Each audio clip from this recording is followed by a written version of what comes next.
Hello, George. Hello. What are we breaking down today? People say religion is just a social construct, and I get why. A lot of the things we live by, laws, traditions, and even entire countries, are things we made up. Yeah, and over time, some of them fade. Kingdoms rise and fall, old traditions get replaced, even entire languages disappear. Exactly. So, if religion was just another one of those things, you'd think it should have faded out by now, but instead, it keeps showing up across different eras, different cultures. It's like no matter how much society changes, religion refuses to stay in the past. And that's what I find interesting because if something keeps coming back over and over again, doesn't that mean it's doing something? Yeah, at some point you have to ask, why does this idea keep surviving? So maybe instead of asking, is religion a social construct, we could be asking, what kind of construct is it? Now, that's a question worth answering.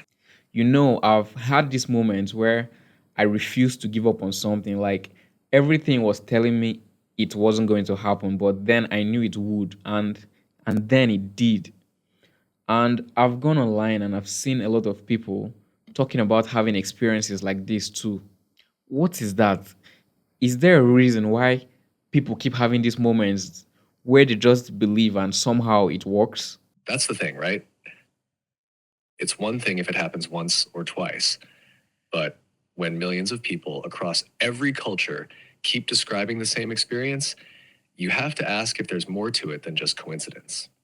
I've had this weird feeling once. This weird knowing that my time with my dog is temporary. Nothing was wrong, but something in me kept saying, cherish these moments.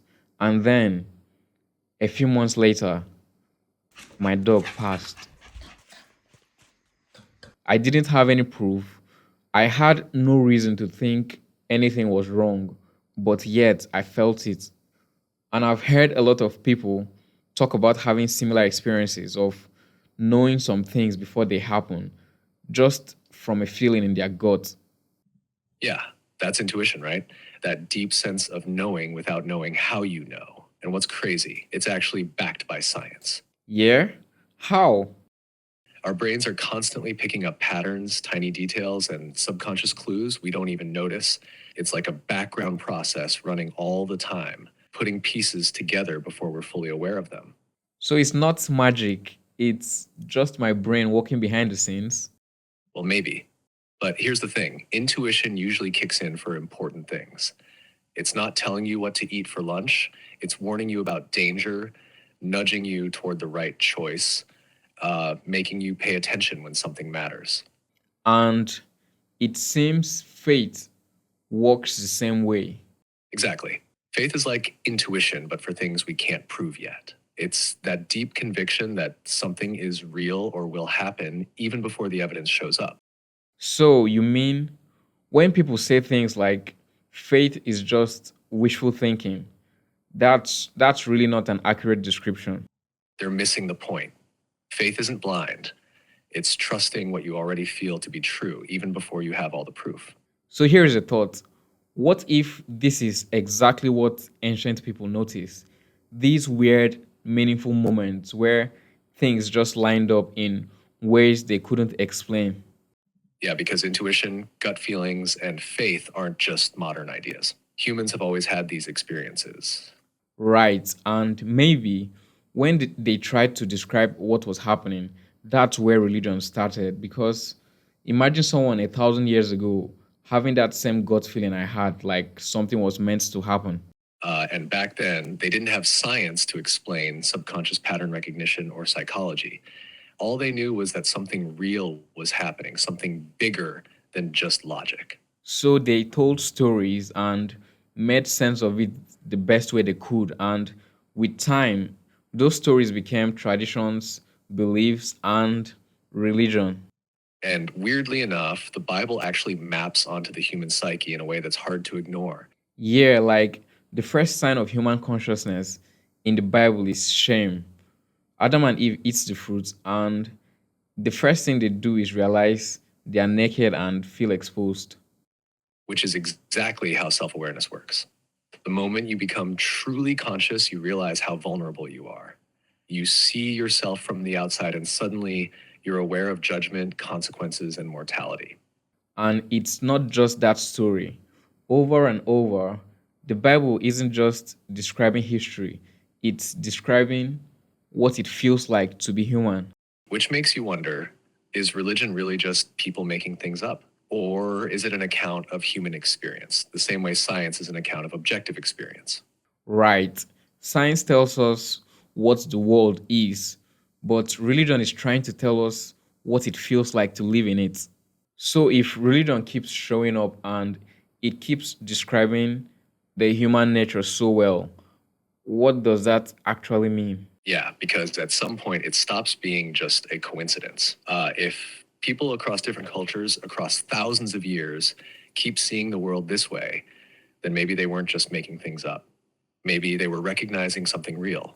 It's like all these people throughout history were just guessing in the same weirdly accurate way, or they were actually noticing something fundamental about life. And it's not just the broad strokes, it's the details. The way religious stories map onto psychological truths, the way they mirror human struggles, it's too precise to ignore.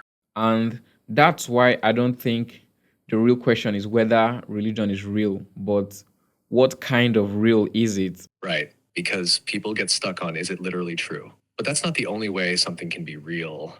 Yeah, let's say someone tells a story about a hero facing their fears and overcoming them. That might not be a historical event, but it's still true in the sense that it happens in real life.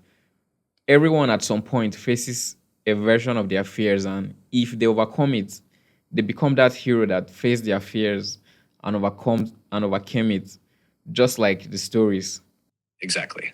And if religious stories follow these deep universal patterns, maybe it's because they're pointing to something that's built into the way reality works. So maybe that's why religion keeps coming back. Not because we need comforting stories, but because it's trying to describe something we already sense is true. And if that's the case, then maybe faith isn't just believing without evidence. Maybe it's recognizing a truth that's been in front of us the whole time. Right. It's like a kind of awareness. Like we've always known something and faith helps us put words to it. Exactly.